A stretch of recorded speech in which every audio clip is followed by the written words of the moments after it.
If you're an independent director and you still haven't figured out how to get clients and how to earn a steady income, this video is for you. Now, the most common mistake that we see in independent directors is that all of them just think that clearing the exam is the final step. It is not. Actually, it is just the first step. Once you clear the independent exam, you need to make sure that you are reaching out to as many merchant bankers, as many angel investors as possible, because that is how you're going to grow your network and that is how you're going to become an independent director in multiple companies. And once you become a board member in multiple companies, you get to earn from each sitting, you get to earn a commission, and you get to make a steady revenue stream. Now, this is even more important because right now India is undergoing a massive IPO boom. Like we are expecting 3,000 IPOs in the next year, I think, and all of these companies are by law required to have independent directors. The thing is, most people are not getting into this opportunity because they feel that there is no use for an independent director, right? They think that companies will just hire their mama, chacha, papa, mummy, fufa, fufi as their independent directors, and as outsiders, you will have no role to play. This is a major mistake, but it indicates something. It indicates that as an independent director, you need to bring value to the merchant investors and the angel investors and merchant bankers. How are you going to do that? You can do that by introducing these merchant bankers and angel investors with high growth startups, right? These guys want to desperately get into the high growth startups at an early stage so that they can make a killer investment later on. Now, how are you going to identify these startups? We'll get to that, but we'll tell you how you can network with these merchant investors, angel investors, and merchant bankers as well. So once you identified startups who have earned maybe 30% profit or 40% profit and who look set for an IPO, here's what you need to do. You need to reach out to the merchant bankers and the angel investors. How are you going to do that? I'm going to show you that right now. So the first thing, to find the merchant bankers or to find the angel investors, you go to Google and you go on this amazing website called Merchant Bankers List, right? And you are going to be directed to a directory of merchant bankers, right? It's right there. All these guys are merchant bankers, and you can see how many IPOs they have spearheaded, right? So here's the thing. Now you want to get into a merchant banker who's not very, very famous, who's looking for more work and who wants to expand their business. So I would say look for a sweet spot of maybe 2 to 10 IPOs, right? You'll go to the bottom and you'll find them.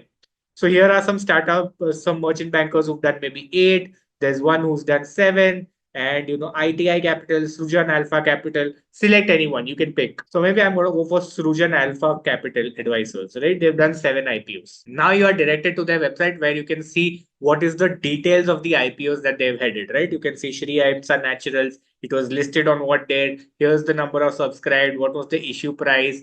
And you can see what is the current price right now. So these are your points of connection. This is how you are going to build a rapport. I'm going to show you how next.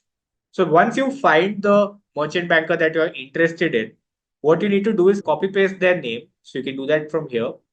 Either find their website or you can find their LinkedIn ID. So let's try the website first. So I'll go to the website and I can see straight away who the owner is. That is who I need to network with, right? I need to network with the director or the founder or the owner or someone like that. So you can see there's an Our People section.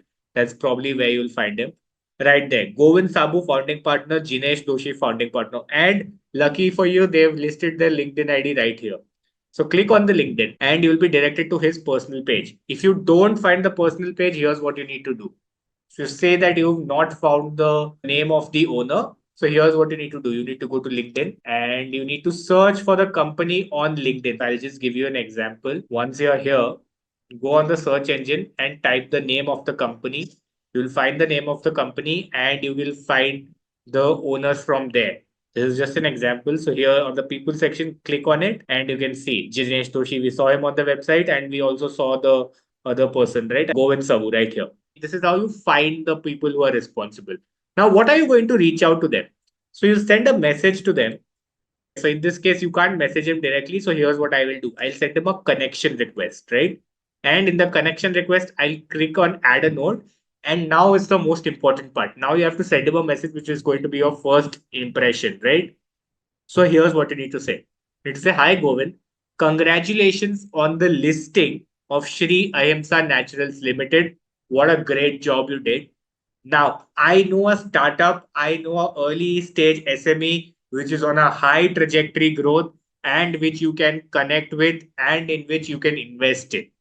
Now, I am happy to do this free of cost. If you have a profit and if you make a profit, you can always offer me a 2% founder's fee later on, right? So, this is how you need to outreach to them. So, what will I say?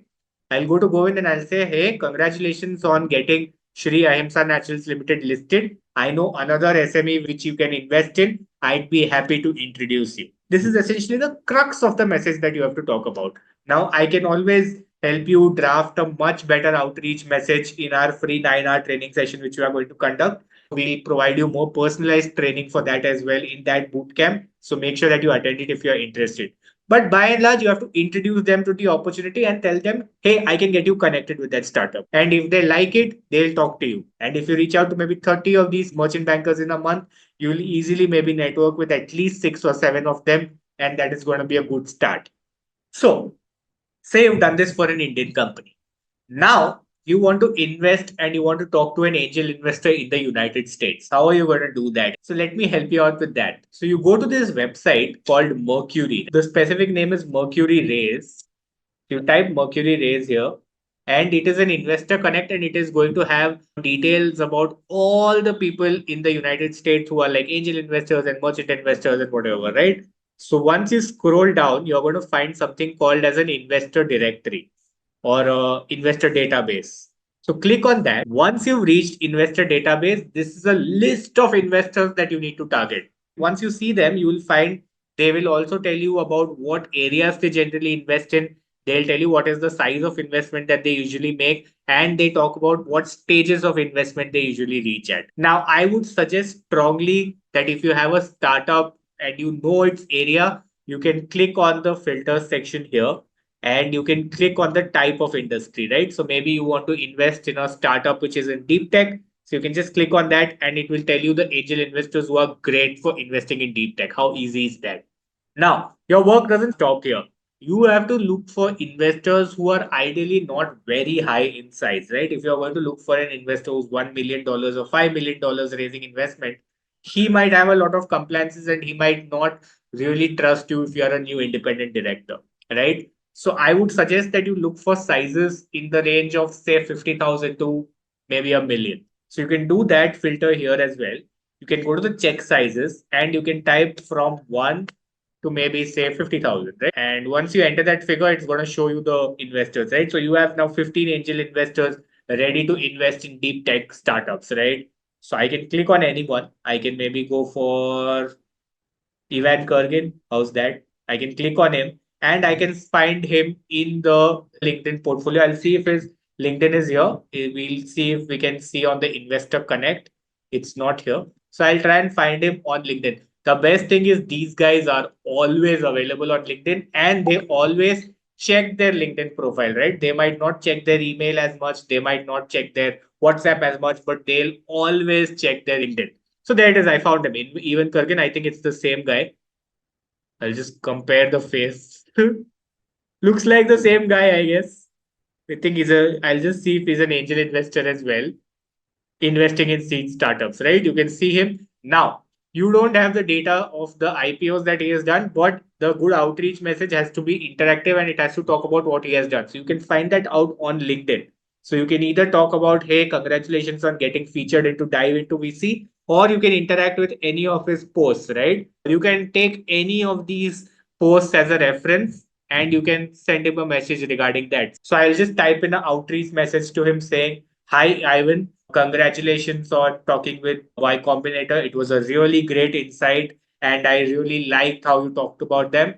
I know a couple of early stage startups that you would be really interested in that are making a killer profit, that are doing really well, and that are set for an IPO. If you are interested, hit me up. I'll help you introduce them to them. Now, once you do this, the advantages for you as an independent director become much more. You are a very important board member because not only are you doing the compliances, you are also bringing up new age startups that they can invest in, right? So you become a really high valuable board director. You also have a great connection. You build up a huge network, which is also going to come in very handy, and you build a lot of credibility. So We'll tell you more in details about the outreach message, and we'll cover all these skills in a lot more detail. So make sure that you attend our free 9-hour training session that can be a make or break for your career. So make sure that I see you there.